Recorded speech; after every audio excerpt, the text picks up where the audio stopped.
Olá pessoal, no vídeo de hoje nós vamos falar sobre caixa de inspeção. Vamos verificar algumas regras quanto ao seu posicionamento em projeto, dimensões mínimas e alguns aspectos construtivos. Vamos começar falando das caixas de inspeção em relação à sua função, tá? As principais funções da caixa de inspeção são permitir a inspeção e limpeza do sistema, fazer junção entre tubulações enterradas, e utilizamos também para mudanças de declividade ou mudança de direção no traçado. Vamos entender isso olhando os detalhamentos, que fica mais fácil o entendimento. Então aqui nós temos um modelo de caixa de inspeção, aqui em planta baixa, nós temos uma tubulação de entrada, uma tubulação de saída, beleza? Eu posso ter sim outras tubulações de entrada. Eu tenho aqui embaixo o desenho do meu corte, tá? Então aqui no meu corte eu tenho minha tubulação de entrada, minha tubulação de saída. A saída sempre tem que estar rente ao fundo, tá? Eu não posso ter nenhum acúmulo aqui de despejo. A minha entrada pode estar mais alta, Eu posso ter uma variação aqui de altura. Eu tenho que me atentar, olhando aqui na planta baixa, em sempre fazer essa calha, tá bom? A gente sempre faz uma calha aqui no piso para dar uma queda, para guiar melhor esse nosso efluente aqui para a saída, tá bom? E ele não ficar se acumulando muito nessa caixa. Porque querendo ou não, o esgoto vai acumular um pouco nessa caixa, por isso tem que ser feita a limpeza periódica das caixas de inspeções também, tá? Mas quando a gente faz a execução de criar uma calha no meio, colocar queda aqui nas laterais, a gente consegue otimizar o funcionamento dessa nossa caixa. Quanto à inspeção e à limpeza, como que nós poderíamos utilizar? Aqui um exemplo simples de um banheiro. Então eu tenho aqui minha tubulação do banheiro que está saindo do meu vaso, da minha caixa sifonada e está indo para conectar aqui com o nosso ramal externo, nosso subcoletor. Então, para facilitar a limpeza, por exemplo, digamos que eu vou ter um entupimento, aqui. Como que eu faria a limpeza? Eu teria que tirar o nosso vaso, Às vezes o pessoal quando vai construir o vaso, ele chumba um vaso, aí que é mais complicado ainda, mas para limpeza a gente teria que tirar o vaso e colocar um sistema de limpeza por aqui, Então, essa seria uma opção. A outra opção, mais fácil, eu poderia apenas tirar a tampa da nossa caixa de inspeção e fazer a limpeza, olha, por aqui, tá? Então eu conseguiria fazer a limpeza dessa nossa tubulação. Consigo fazer também a limpeza dos nossos subcoletores. Então essa tubulação que está chegando, eu também consigo inserir por aqui algum sistema de limpeza, tá bom? Para limpar caso eu tenha algum entupimento. Mesma coisa eu vou fazer aqui para esse outro lado, Vou inserir aqui um sistema de limpeza para limpar toda a nossa tubulação, beleza? Outra situação que nós utilizamos para inspeção e limpeza é em pé de coluna, Então aqui digamos que eu tenho uma coluna, que está descendo de pavimentos superiores.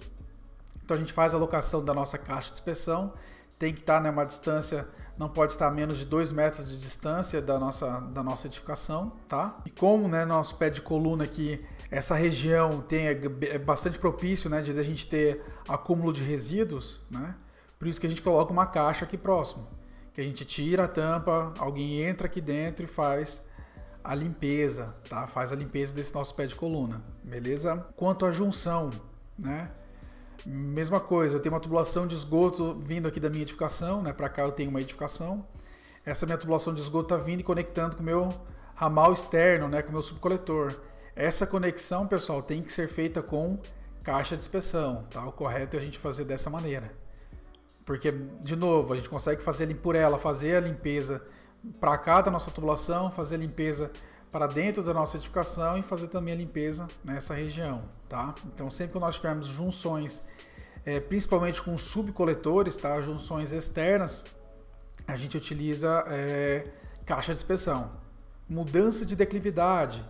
Então, digamos que na minha edificação, no meu projeto, eu tenho aí um talude, Ou eu tenho alguma declividade acentuada da nossa edificação. Então, a gente utiliza uma caixa de inspeção antes, tá? E uma caixa de inspeção depois.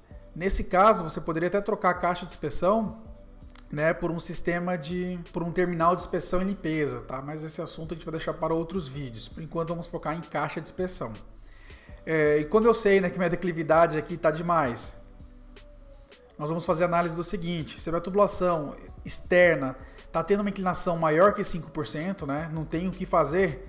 Se eu deixar a inclinação de 1 a 2%, ele acaba ficando aqui aparente, Então não tem jeito nenhum, eu preciso deixar uma inclinação maior que 5%. Então o ideal é que eu coloque uma inspeção antes e uma inspeção depois. Por que isso, pessoal? Quando a nossa inclinação do tubo passa de 5%, eu tenho grandes probabilidades de ter um acúmulo aqui dentro de resíduo, tá? Porque a nossa água ela tende a passar e o resíduo ele tende a ficar. Então, com o tempo, né, eu vou ter aqui o acúmulo, vou começar a ter o acúmulo até eu ter o entupimento dessa nossa tubulação. Então, por isso que nós temos uma caixa antes e uma caixa depois.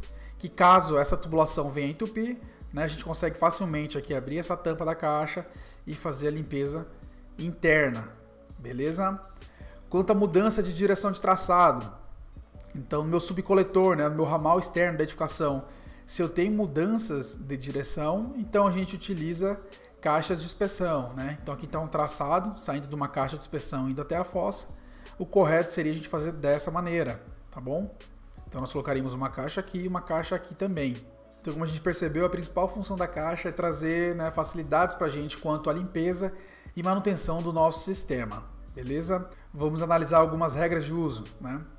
Quanto às regras de uso, algumas distâncias elas têm que ser respeitadas para um bom funcionamento do sistema. Que distâncias são essas? Distâncias entre caixas de inspeção, tá? A gente botou aqui caixa de inspeção, mas se você estiver trabalhando com algum outro dispositivo de inspeção, tá? Essa distância tem que ser de 25 metros. Então tá aqui nosso exemplo, né? Digamos que aqui fosse uma caixa de inspeção e aqui seria uma outra caixa de inspeção. Então a distância entre elas teria que ser de, no máximo, 25 metros, tá? Ah, Salatiel, minha distância entre caixas passou de 25 metros. Então aqui nessa distância intermediária, ou eu insiro uma outra caixa de inspeção, ou eu posso inserir um terminal de limpeza e inspeção, tá bom? Tenho que analisar também a distância entre a coleta pública e a caixa de inspeção, tá? Essa distância não pode ser superior a 15 metros.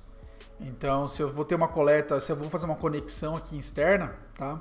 Eu tenho que ter um dispositivo de inspeção. Nesse nosso caso, nós estamos representando como uma caixa de inspeção, tá? Então, meu dispositivo de inspeção ele não pode estar a mais do que 15 metros de distância. Beleza, pessoal? Essa aqui também seria uma outra opção que nós poderíamos ter para o nosso dispositivo de limpeza e inspeção, tá bom? O nosso terminal. Digamos que minha caixa de inspeção está a mais de 15 metros, né? Está de 20 metros de distância. Eu não precisaria colocar aqui uma outra caixa. Nós poderíamos colocar um outro dispositivo, né? Fazer um sistema aqui de terminal de limpeza e inspeção. Distância de caixa de gordura, caixas sifonadas e ramal de esgoto não deve ser superior a 10 metros, tá? Então, o que é isso? Se no meu projeto, né, eu considerar que isso aqui fosse uma caixa de gordura, a distância dessa minha caixa de gordura até a minha caixa de inspeção não pode ser maior que 10 metros, tudo bem? Se eu tenho aqui um vaso sanitário, digamos que eu tenho aqui um conjunto, né, um banheiro, então esse meu ponto que sai do meu vaso, eu vou medir essa distância até chegar na minha caixa de inspeção, a soma dessas distâncias também não pode ser superior a 10 metros, tá? Se eu tiver uma caixa sifonada aqui, que eu conecte também direto nessa minha caixa de inspeção, essa distância não pode ser superior a 10 metros. Em relação às medidas, né? A nossa caixa de inspeção ela deve ter profundidade máxima de 1 metro, tá bom? Porque se passar de 1 metro de profundidade, né? Profundidade aqui do terreno, se minha caixa estiver com mais de 1 metro de profundidade, ela não é mais uma caixa de inspeção, ela vira um posto de visita, tá? Quando ela for prismática, né? Tanto de forma de base quadrada ou de base retangular, o menor lado interno tem que ter 60 centímetros, tá? Então, se eu trabalhar com ela quadrada, ela tem que ter 60 por 60. Se eu estiver fazendo uma base retangular, a menor medida tem que ser 60 centímetros. Se nós estivermos trabalhando com uma caixa circular, tá? Uma caixa de inspeção circular, o seu diâmetro interno mínimo tem que ser também de 60 centímetros. Isso tudo, pessoal, para facilitar na limpeza, tá? A nossa tampa ela tem que ser facilmente removível, tá? Então, ou é metálica ou de concreto, beleza? São as mais utilizadas. Eu gosto muito de utilizar tampa metálica porque para a limpeza é mais fácil, né? Eu preciso fazer uma manutenção constante a cada 6 meses. Retirar uma tampa metálica é muito mais leve do que retirar uma tampa de concreto, né? Ainda mais que a medida mínima é de 60 por 60. Beleza? O que a gente tem que tomar muito cuidado é quanto à vedação, porque ela também tem que ter perfeita vedação. Tá? Então a gente tem que indicar no projeto, né, fazer algum detalhamento aqui com que a gente vai ter algum silicone na base, a gente vai ter alguma borracha aqui interna para fazer essa vedação, tá? O ideal é indicar também que essa borracha tem que sofrer manutenção, né? Sempre quando for fazer a limpeza da nossa caixa, a gente tem que olhar se a vedação está também em conformidade, tá? O seu fundo ele tem que ser construído de modo a segurar rápido o escoamento e evitar a formação de depósitos, né? Então por isso, que eu falei no começo do vídeo, por isso que é importante a gente fazer essa calha, tá? E deixar as laterais com uma boa inclinação para essa calha, beleza? Que é para garantir que a gente tenha, né, um rápido escoamento.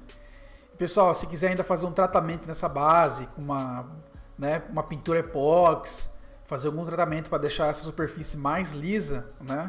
Ajuda tanto no escoamento, né? Diminui a retenção de sólido, né? Que o coeficiente aqui de rugosidade do nosso tubo de PVC é totalmente diferente do nosso coeficiente de rugosidade desse piso aqui de concreto, beleza? Então é ideal a gente fazer algum tratamento nesse piso também para a gente tentar deixar a superfície mais lisa possível. Tanto para diminuir a retenção de sólidos, tanto para facilitar também nas limpezas futuras, beleza? Pessoal, se vocês gostaram desse conteúdo, não se esqueçam, tá, de se inscrever no nosso canal, ativar o sininho, deixar sua curtida e seu comentário, tá? Toda interação é bem-vinda para ajudar o nosso canal a crescer. A gente está sempre divulgando cada vez mais conteúdo com mais qualidade ainda. Valeu, pessoal. Obrigado.